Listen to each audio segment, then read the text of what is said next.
Il a fallu attendre 4 mois pour que le quartier Rebianga ait enfin son nouveau chef.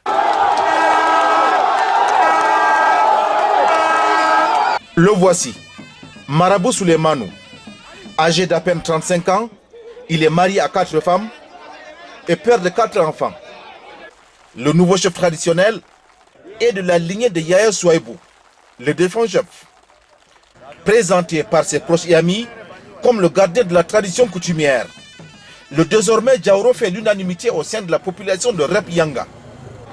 C'est donc lui qui a été le préféré à Moussa Bouba, l'autre candidat au trône. Sa feuille de route a séduit les 17 notables du collège électoral. Je ferai tous mes efforts avec vous pour que règne l'harmonie, l'égalité, la paix, la sécurité des personnes et des biens. Renforcer l'éducatif de nos enfants à être à l'écoute des autorités administratives et valoriser notre culture pour réaliser tous ces projets. Durant son règne, il entend œuvrer pour la cohésion sociale, la promotion de la paix et du vivre ensemble dans son ressort de commandement. Pour cela, il a tendu la main à toute la population de Rebianga et l'élite extérieure et intérieure. Il n'y a pas rancune entre nous, on va travailler ensemble. Puisque c'est mon grand frère, j'ai besoin de lui et lui aussi il a besoin de moi. Je vais chercher le conseil envers lui et avec aussi tout le monde. Moi je n'ai pas de rancune avec quelqu'un. Le candidat déchu s'est engagé à accompagner le nouveau Diaoro dans ses nouvelles missions.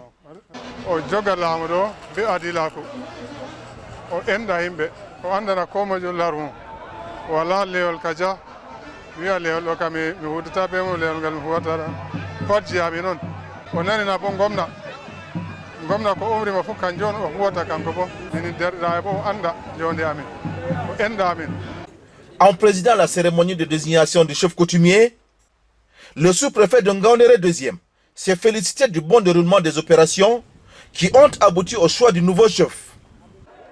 L'autorité administrative a saisi le prétexte pour inviter les populations à œuvrer ensemble pour le développement harmonieux de Rebianga. Ça s'est très bien passé à la satisfaction des populations et vous avez vu comment tout le monde est en joie. Et vous avez vu également que les deux frères candidats se sont embrassés devant tout le monde, ce qui signifie qu'eux, ils n'ont aucun problème. J'ai demandé à toute la population de Rebianga, et je continue de le faire, qu'elle soit toujours unie, qu'elle regarde vers les sentiers du développement, qu'elle s'investisse pour la santé, l'hygiène et salubrité, la sécurité des personnes et des biens, tout ce qui est à même de nous amener sur le sentier du développement. Peuplé d'environ 7000 âmes, Rebianga est situé sur la route Ngaoundéré-Belel. Ces populations vivent de l'agriculture et de l'élevage.